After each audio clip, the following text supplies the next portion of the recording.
All right, it is April the 6th. I'm supposed to do a Thms Hnng video.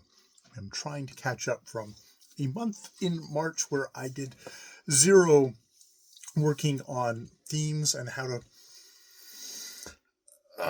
apply them to my life. So the idea with themes is that I am coming up with general ideas of how to move my life forward with purpose. And the themes I have for this year are number one, themes of small year of small things, and theme number two is year of shame, which I'll get to. So for year of small things, theme is to get small jobs done to improve my day-to-day life. Number one is house, breaking down into individual jobs to declutter and organize, trips to donate at Value Village, getting the Christmas decorations away, which I did. B, I have here is to sell the Yamaha keyboard, which is still kind of cluttering my office. That is something to, yes, maybe to gently ask my beloved partner whose keyboard it is, how that might be accomplished. That's not completely in my control, so I'll have to just sort of let that go lightly. C is office declutter in general, which is very much in my control. This is all my stuff. So that is books. Going through and culling books, continuing to cull books of like, I'm never going to read this. It doesn't have an emotional attachment. I don't have an emotional attachment to it. Going through that kind of books and selling them or donating them, stuff like that. Number three is my desk here, which I have done actually some declutter on, and I can do more. I could do more on that too. This is where all the magic happens. This is where I write. This is where I make videos. Trying to use this area as a place to get stuff done. Sorry, I'm trying to keep my range of motion going, and I've been standing here doing a bunch of stuff, so I need to move. So yes, and then another one is clearing this closet of mine. I've got a closet here which is full of stuff which I should go through and say, like, what of this is junk, what of this can I sell, what can I do there to kind of free up another space where I could then shift other stuff from that I want to keep, but it would be out of my general way. So yeah, those are the big things. Then wider things of the living room, the dining room, the pantry closet. Here, I should put that down. Living room, dining room, pantry, which really needs a look through. Kitchen. No, I actually got kitchen down as the next one. Kitchen, wiping surfaces, decluttering, just areas of where I can just keep on chipping away at getting rid. This would make a big difference in my thing.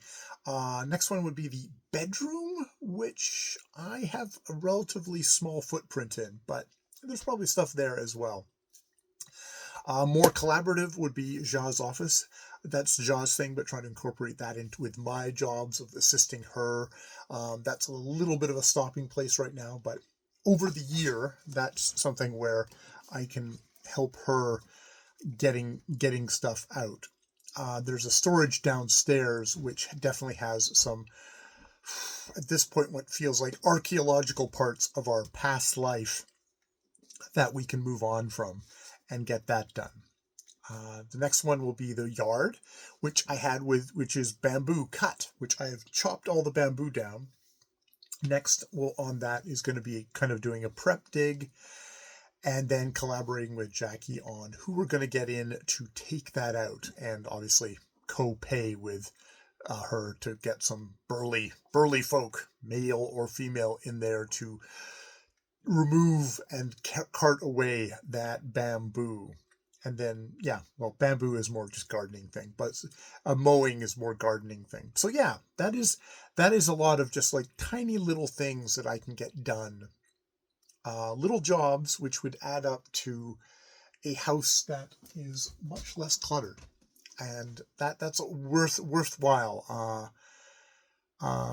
Decluttering the space helps me kind of clear and have a more serene and more organized and more focused life. So that's a big thing. It's a year of small things, and I think the house in general and getting rid of a lot of stuff that I don't need is a big part of that. Freeing myself up to carry forward what I need, and not obsessively just have old shit or tripping me up as I try and move around in my life. Number two is a kind of a more smaller one, is examining my schedule to focus and get stuff done. Not to-do list is a part of that, but not all of that. Sort of tracking what I do now, and examine that tracking and come up with improvements. A part of that is actually, here, let me clutter up again, is taking a look at I've got a list here of sort of things I've done during the day, and I'm trying to make that more of a full list, just like, oh, I did this, I did this, I did this. I had been just going like, right, but now I'm going to like try and in order where I've written, I'm going to try and keep track of that, keep track of the morass of YouTube shorts and things that suck up time. And I mean, also be reasonable and realize sometimes you look at YouTube shorts because you just mentally need to like, rejig for a second. Now, if you're doing YouTube shorts for 2 hours at a time, then you know that's maybe a little bit of an issue and you need to get in on that. So yeah, try and be mindful of how I use my time. Use a to-do list to help focus me in my days and kind of chip away at stuff. Understand that I've been doing a lot more exercise, actually. Exercise is becoming a larger part of my life. It's really been helpful, really good for me. I'm a support worker.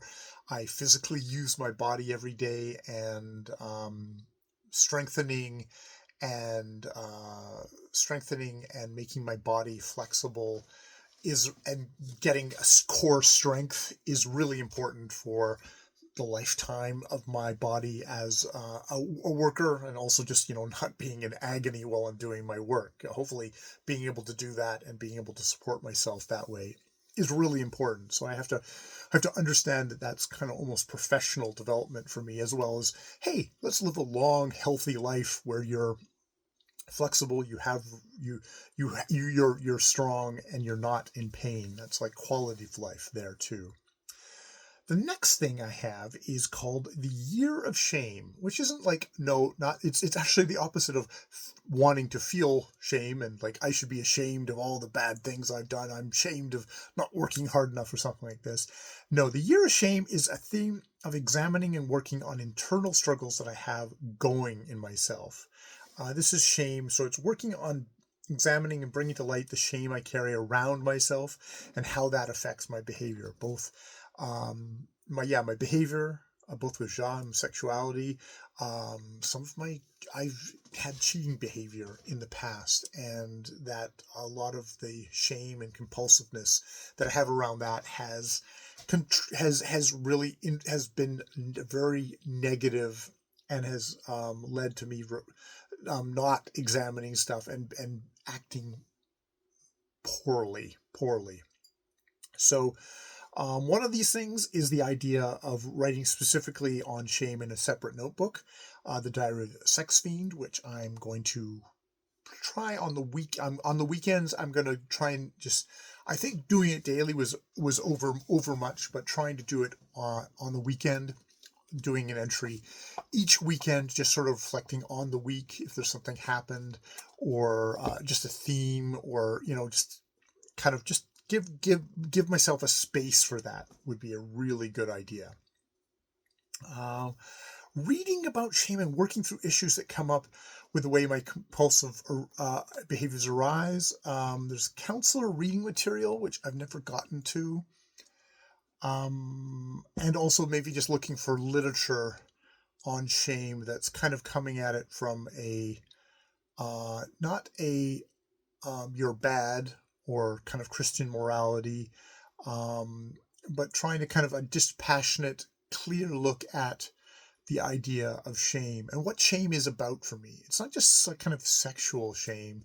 It is not wanting to be seen, which definitely comes up in a lot of ways in my life of trying to hide myself and hiding myself because I don't think I'm good enough, hiding myself because I was raised in a kind of a tumultuous household where the way I felt safe was not being seen, was disappearing into a book, disappearing into my room, disappearing into kind of a secret life, kind of the double life, kind of that idea. Try and make sure that with all this dealing with the stuff that I try and bring Ja into the discussion. She is my best friend. She is my partner. This is the person that if I'm gonna open up about this stuff, that's who I need to open up about it to. And, be honest about, oh, I'm feeling tempted today. Oh, I need to stay away from our main standalone computer when you're not around. That kind of stuff. Because I know I could fall into old cybering behaviors, which is the cheating that I'm talking about. Not actually physical contact with people, but still interacting with people in a computer setting. So yeah, doing that. And hopefully, once we get into a better place, go back to counseling when we're financially and mentally able to get back into couples counseling when that goes forward, and bring that stuff back with me, however far I've gotten. Shame also comes in on my second thing here, which is, so that's shame in general. It's like with writing. So continuing to write my stories, which are erotic stories, doing that daily, trying to finish as many projects and edit them and publish them somewhere, just kind of let them out into the world. This idea, they're still going to be under an anonymous name. It's erotic literature. There's no way I'm publishing it as myself that way. But try and be honest about who I am. Try and be authentically myself, even if I'm not using my name. If that makes sense.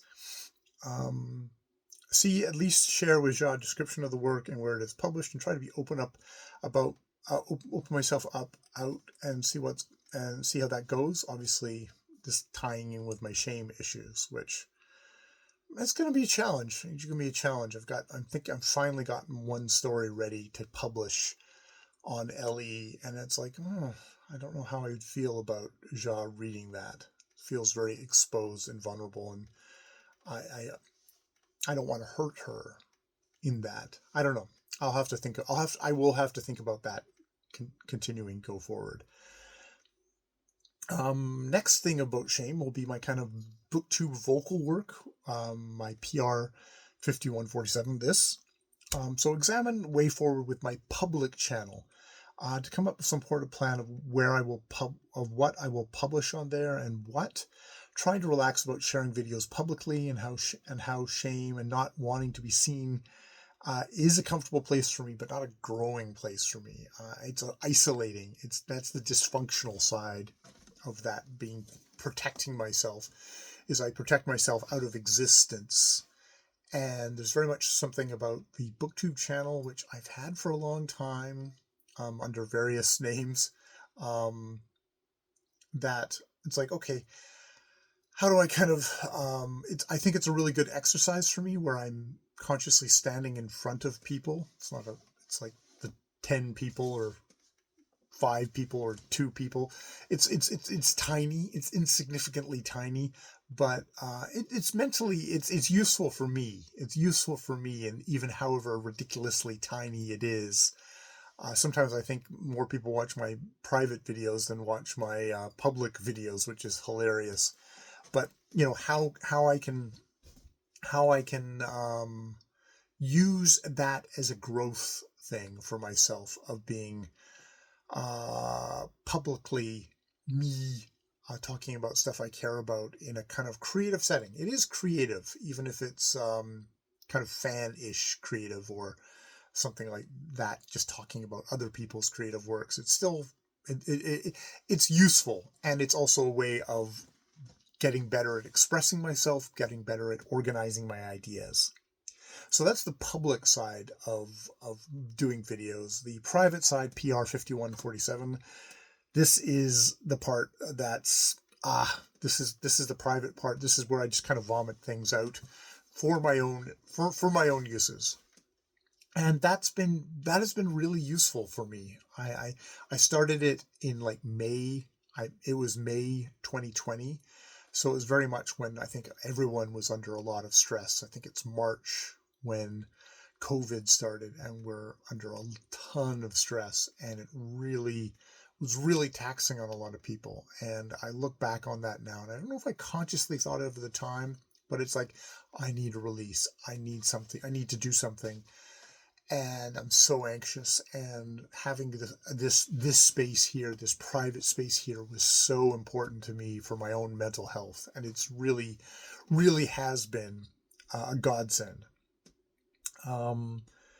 So it's where I can think out loud. It's where I just kind of, what's on here, there's no editing. I mean, there's some videos I still go, okay, you're a private video.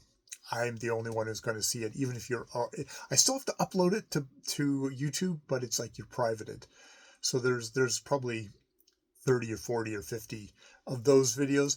But for the rest else, I'm kind of depending on the fact that the amount of videos that I make, and the disemvoweling, and just the fact that even like my public channel, as I said, hardly anyone ever watches it. So this channel, which has no comments allowed on it, it is truly me out in a little rowboat out in the middle of the vast sea. It's like it's the best place to be alone on the internet is what I do here, and talking to myself, and it's really useful. It's really useful. It's a form of video diary, I guess. Is the best way to put it. I have my dark videos, but even like, stuff like this where I'm trying to think up a little part of like how I'm going to conduct myself, how I'm going to point my life, is really useful for me. So yeah, I'm going to obviously continue with that.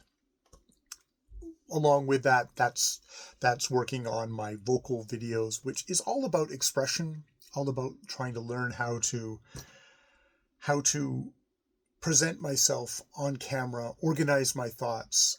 It's the spoken essay versus the written essay.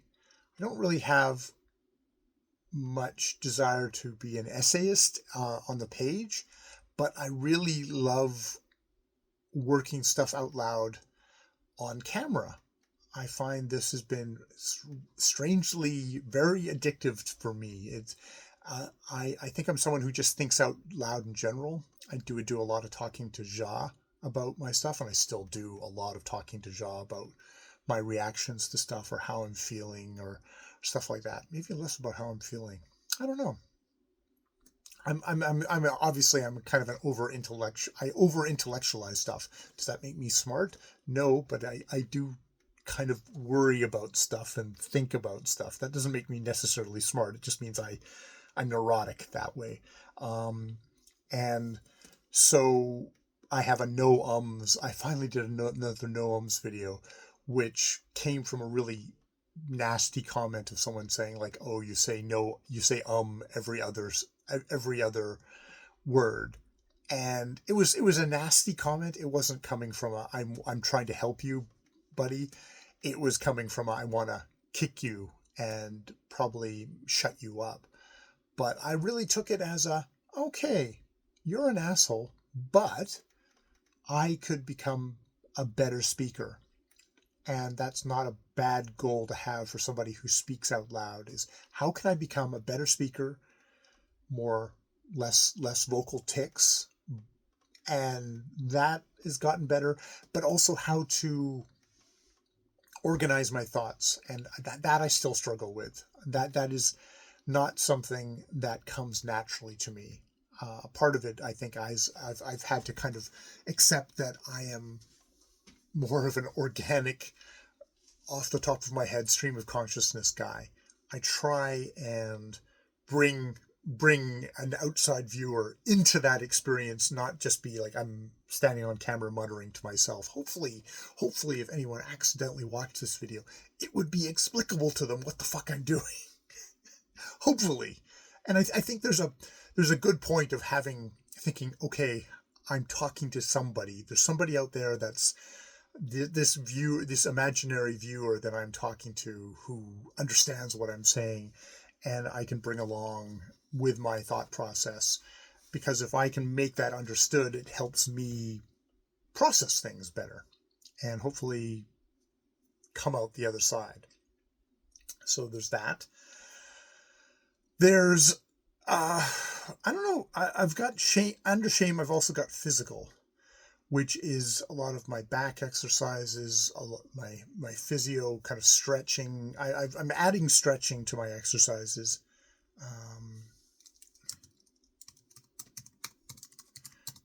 Stretching exercises is getting added there, because while I'm finding the physio exercises are okay and the black exercises are amazing, getting my core strength, I feel like I'm still kind of stiff all the time. I'm still kind of creaky, even though I'm like less liable to hurt myself in my movements.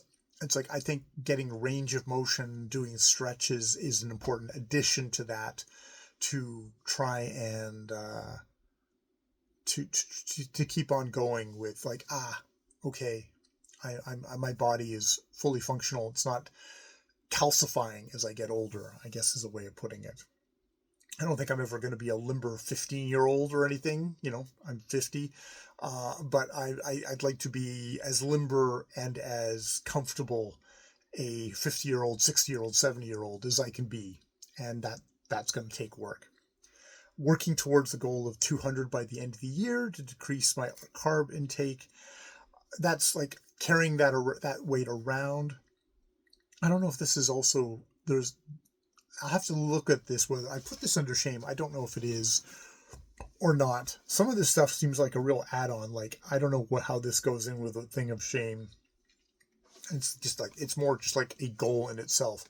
I don't think I have body dysmorphia, other than my sexual kinks and how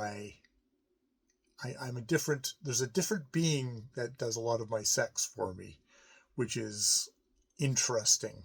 It's interesting. It's not a dude. It's not a muscular dude that I am when I'm in my sexual side. So there's something to be examined there, but that goes back more to the shame side, perhaps, of things. And then I've got like work here. Well, actually, for work here, I think there's a good thing of shame and of kind of my childhood coping and how I comport myself. I mean, it's interesting, like at work, I have a certain level of confidence and I have a certain public self, which is a genuine self that has to be kind of a bit of a leader at my shift where there's no manager on. I'm a bit of the leader, which is kind of an odd place for me self-concept wise to be. I feel like I'm meek. I'm not the leader, but I really do feel that a responsibility there when I'm at work on my shift, like I'm guiding this house and hopefully being a support to the people in the house. And I could definitely get better at that. I have no aspirations to be a manager or assistant manager. That comes mostly from the fact that those people's lives, they don't get to work a shift and then go home and forget about it. It sucks them in well past that, and I do not have the time or the inclination to devote that part of my life. I've got Ja here.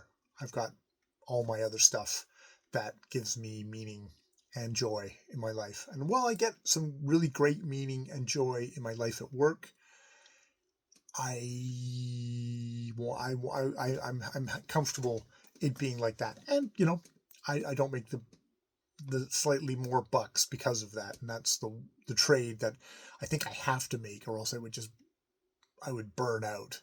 I would burn completely out.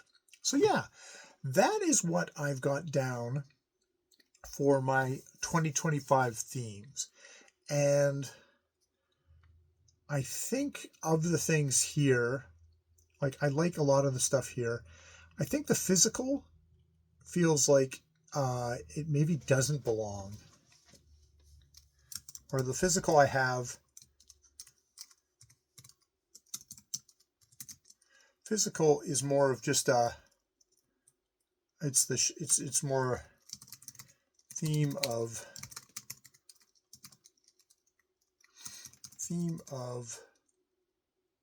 not youthful strength, theme of best body, I don't know, something like that. Theme of best body. There's like it's a third sub theme or something like that there, which I don't know. I'll think about, but that's it. There's kind of, I would split that one off, whereas a lot of the other ones like the shame, having work, having writing, having my YouTube experience, both the public and the private, and the writing, and just generally the theme of shame in general, those fit within that thing. It's a little bit rough still. It's still going to be rough. I'm going to be honing it all year, but yeah, the physical is like, it's an important part of my life. Definitely, it's probably taking up an hour and a half at least each day of my life, but it doesn't quite fit in with Year of Small Things or the Year of Shame.